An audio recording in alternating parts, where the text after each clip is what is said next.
You ever notice how, like, even little things can make a huge difference when someone's going through a rough patch? Oh, absolutely. Yeah. Sometimes just knowing someone's there for you, even if they can't fix it, makes all the difference. Exactly. And that's kind of what we're diving into today, right? How to be that supportive partner, that rock when life throws those curveballs. It's about being a team, even when the game's tough. Mm-hmm. And thankfully, there are some really practical ways to do that. And you sent over this awesome guide with 5 strategies.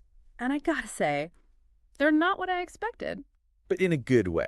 Not just like a to-do list, right? It's more about Yeah, like building something stronger because of the tough times, not in spite of them. exactly. You build that foundation. So Yeah. when things get shaky, you're solid. And you said it all starts with active listening, which honestly, sometimes I struggle with. Like, I want to jump right into problem solving mode. Oh, I totally get it. It's natural to want to fix things, Right. especially for someone you care about. But sometimes they just need to be heard, right? Not fixed. 100%.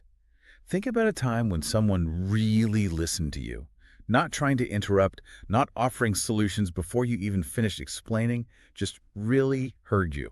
How'd that make you feel? Understood. Like someone actually gets it. Exactly. And that feeling of being understood, that validation, it's so powerful, especially when someone's struggling. So, how do we get better at this whole active listening thing? Well, a big part is, like you said, resisting that urge to jump into fix-it mode. Instead, focus on really understanding their experience.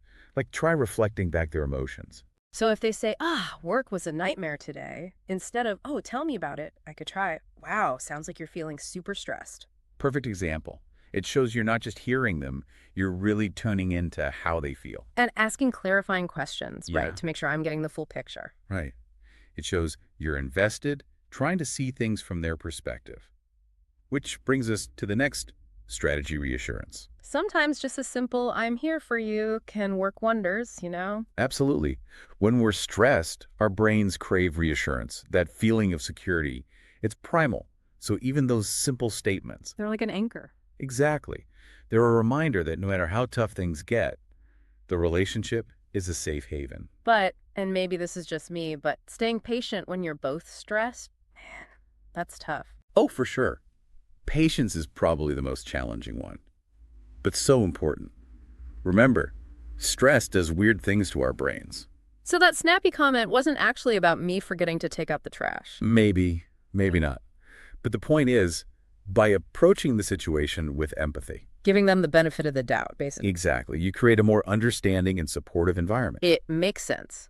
But beyond just being patient, I'm guessing offering practical help can be huge, right? You'd be surprised how much even small gestures can mean.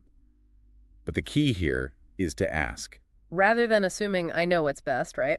Which, guilty as charged. We've all been there.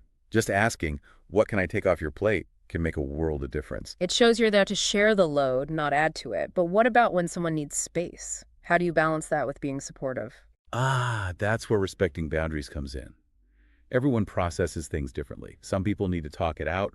Others need time alone. So, checking in like, want a vent or do you need some space right now is a good starting point. Exactly. And being okay with whatever they need, even if it's not what you'd prefer. Sometimes the most loving thing you could do is, Give them space. Makes sense. Wow, this has been eye-opening. it's all about building those healthy habits, those communication skills that make a relationship strong. And it's not just about weathering the storms, it's about making sure you can enjoy the sunny days together, too. So, listeners, think about how you can weave these strategies into your own relationships. A little effort can go a long way in building a bond that can handle anything life throws your way.